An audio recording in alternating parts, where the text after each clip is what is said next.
আমরা অতিরিক্ত ম্যাচুরিটি দেখাতে গিয়ে জীবনকে উপভোগ করতে পারি না।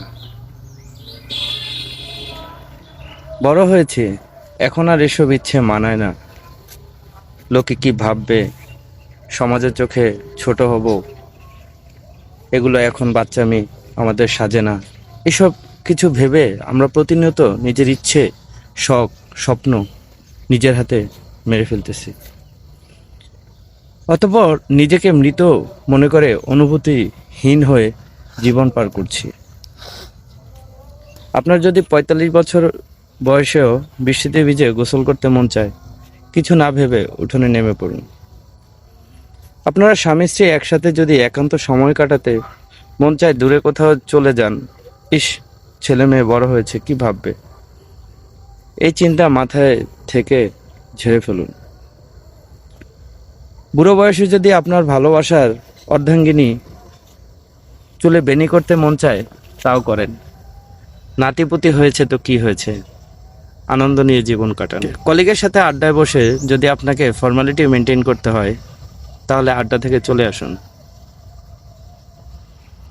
পাড়ার দোকানে চা নিয়ে ছোটকালের বন্ধুর সাথে আড্ডায় মাতুন। অন্তত মন খুলে কথা বলতে পারবেন। প্রেমিকার হাত ধরে ভালোবাসি বলতে মন চাচ্ছে, কানে সাদা গোলাপ ফুল দিতে মন চাচ্ছে, পায়ে পায়েল পরাতে ইচ্ছে করছে, করে ফেলুন।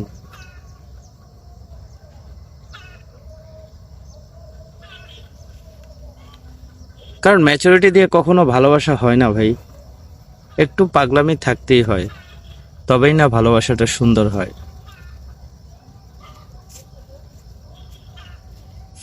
লাল টুকটুকে শাড়ি পরতে মন চেয়েছে, বয়স বেড়েছে, মানুষ বলবে বুড়ি বয়সে শখ কত। ভাবুক না, আপনি শাড়ি পরে ফেলুন। দরকার পড়লে হাত ভর্তি চুড়িও পরুন, একটা টিপও পরেন। নিজের ইচ্ছাটাকে মাটিতে চাপা দিবেন না। জীবন তো ছোট, লোকে এমনিতেও আপনাকে ভালো চোখে দেখবে না। তাদের কথা ভেবে অতিরিক্ত ম্যাচুরিটি দেখাতে গিয়ে জীবনকে অসুন্দর করে তুলবেন না প্লিজ। নিজের ভালো থাকার জন্য হলেও একটু পাগলামি করুন, সুন্দর করে জীবনকে উপভোগ করুন।